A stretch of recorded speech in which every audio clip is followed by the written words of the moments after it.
Blood supplies to the GI structure are single and branch anteriorly.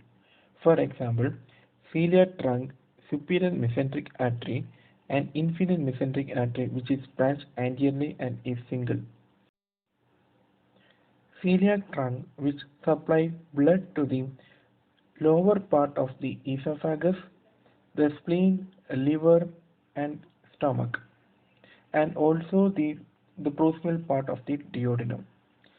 Superior mesenteric artery, which supplied blood to the cecum, ascending colon, and transverse colon. Inferior mesenteric artery, which supplies to the descending colon and sigmoid colon. In the colon, we have two areas where we have watershed area. One of the area it is in a splenic flexure. Other area will be in the rectosigmoidal junction.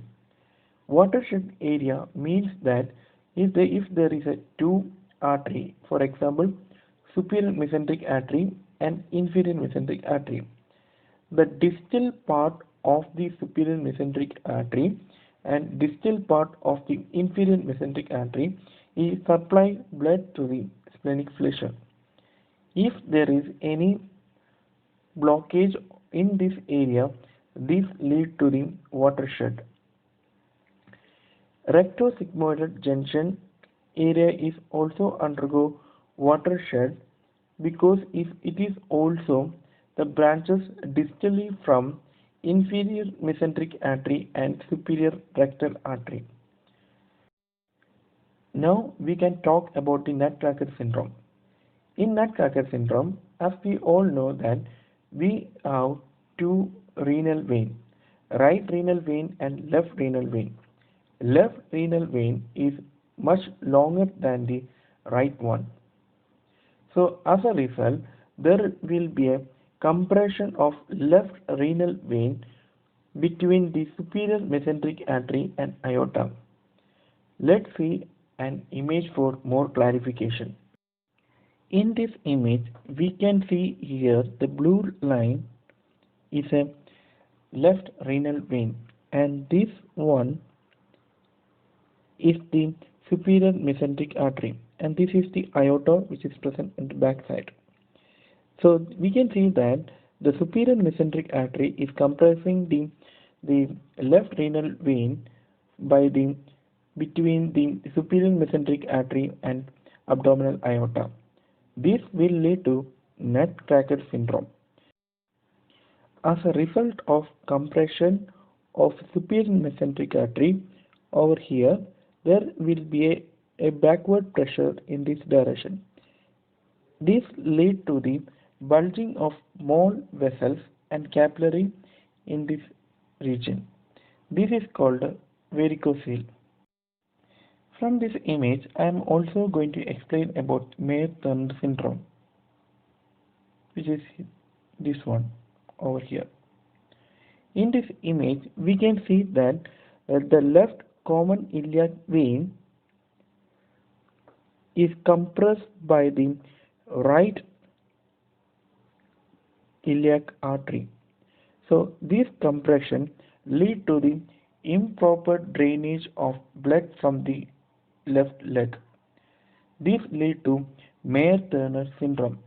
The such patient will have the swelling of the leg and also the pain.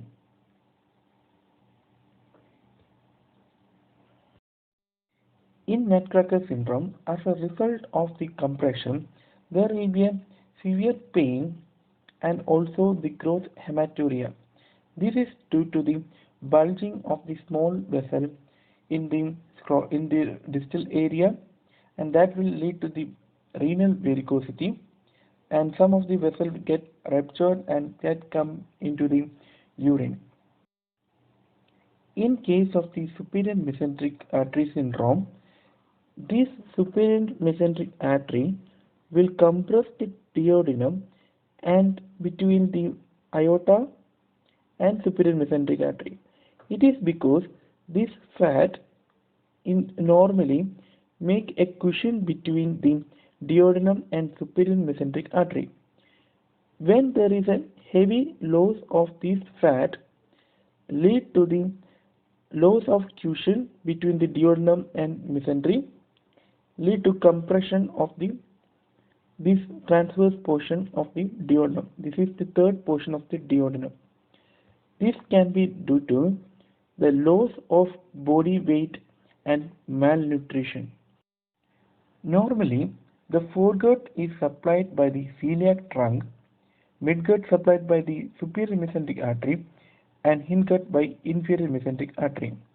And except the foregut and midgut, hindgut having the pelvic innervation, and the foregut and midgut having the vagal innervation. So the midgut is from distal portion of the duodenum to the proximal two-thirds of the transverse column, and the rest of the portion is hindgut. It is until the upper portion of anal canal. So less about the celiac trunk. Celiac trunk having the three branches. One is the left gastric artery over here, another is the common hepatic artery and splenic artery. Left gastric artery have two branches. One is the esophageal branch and another one is the branches that supply to the cardiac area of the stomach. In case of a splenic artery, which will have a small branches toward the fundus area of the stomach. This is called a short gastric artery. There is a small branch called a left gastroepiploic artery over here, which will make anastomos with the right gastroepiploic artery.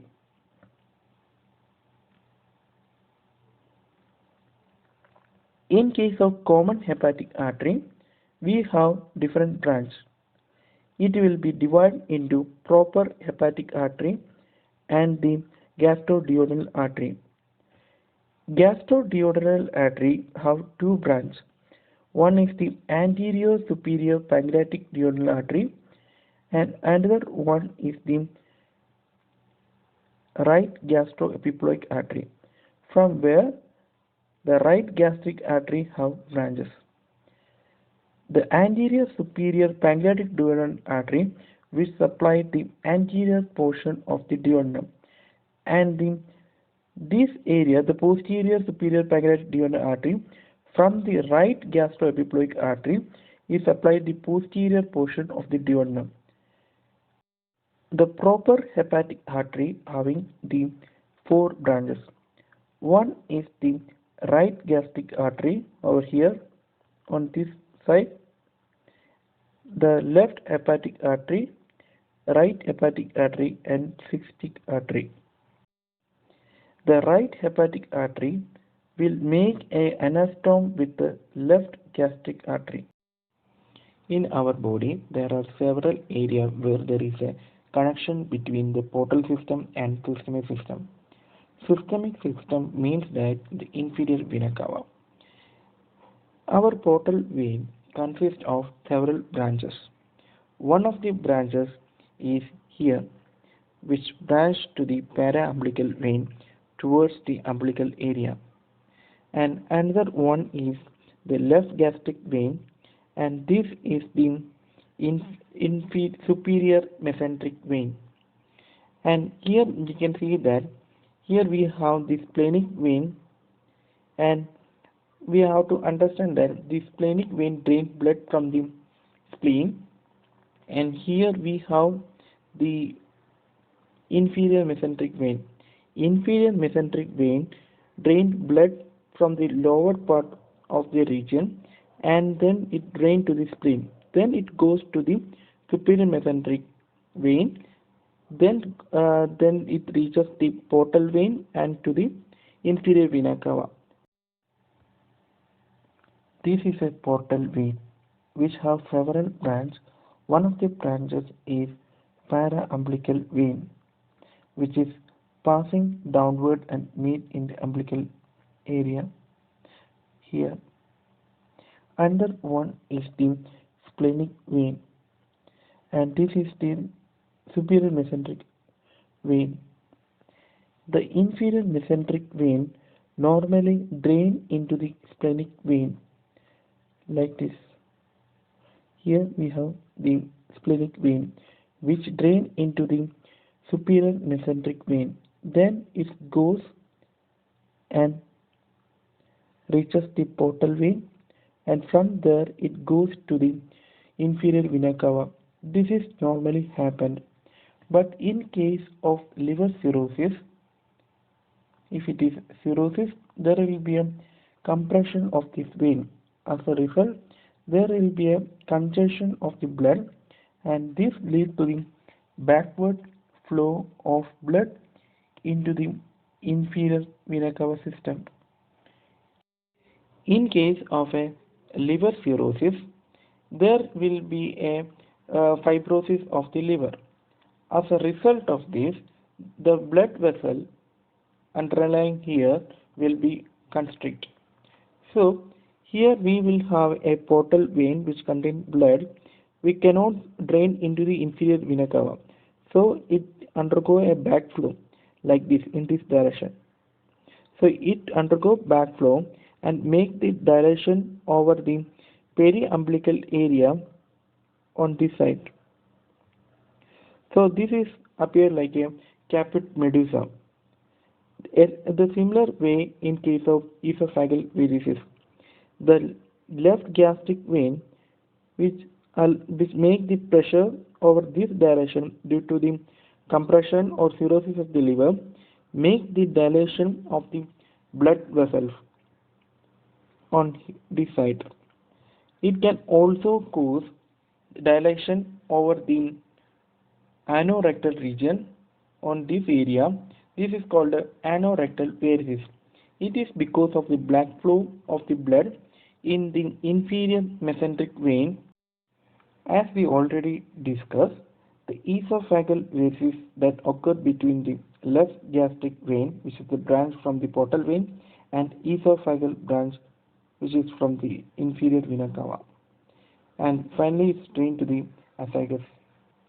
In case of a caput medusa, which is in the umbilical area, on this umbilical area, and it is between the para-umbilical vein and the epigastric vein of the anterior abdominal wall, which is which is a part of the inferior vena cava.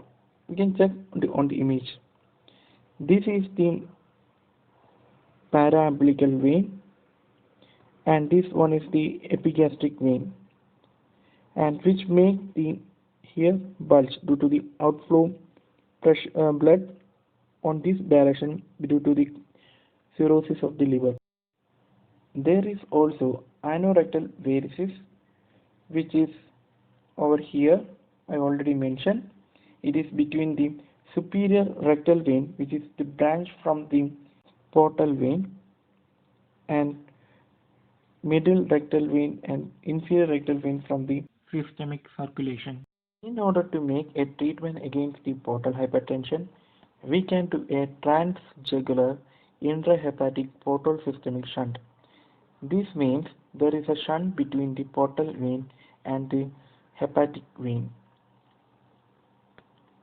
So this will relieve the hypertension because we are shunting blood to the systemic circulation. Only problem is that we cannot clear the ammonia by this process. So hence lead to the hepatic encephalopathy. Systemic circulation. In this image, we can see clearly a shunt between the portal system and the hepatic vein.